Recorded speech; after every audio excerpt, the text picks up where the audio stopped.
Избувна пожар во подрумски простор во зграда во Чаир. Според Министерството за внатрешни работи, огнот започнал во магазин на улица Прохор Пчински и зафатил продавница.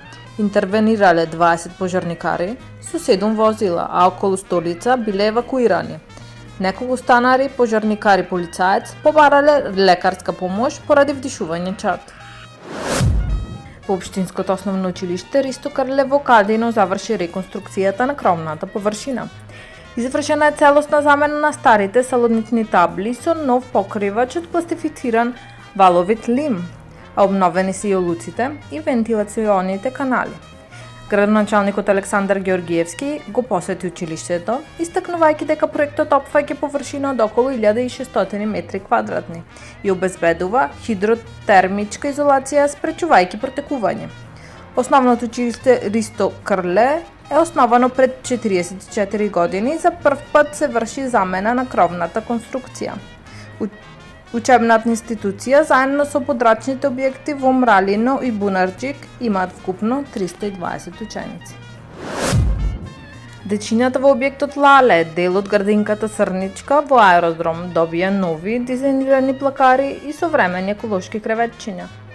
По 40 години јастените занимални се комплетно реновирани, со поставени антибактериски подови и нова енергетско ефикасна фасада. Општина Аеродром инвестира во опремување на занималните, создавајќи стимулативна и безбедна средина за развојот на децата.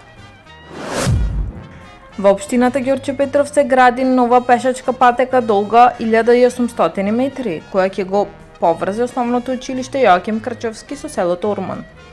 Градоначалникот Александар Стојковски истакна дека ова инвестиција од 7 милиони денари, освен зголемена безбедност за жителите и учениците, вклучува и ново улично осветлување на 1400 метри од патеката.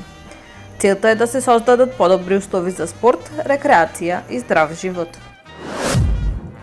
Градоначалникот Орце Ѓоргиевски го промовираше проектот Кисела вода адреса за заеднички дом, преку кој младите брачни двојки до 40 години кои немаат друг имот ќе бидат ослободени од плаќање комунали за изградба на куќа во населбата.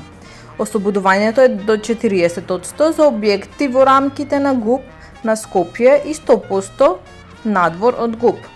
Проектот цели да го олесни патот до сопствен дом и да ја поттикне демографската обнова, борејќи се против одливот на млади и депопулацијата.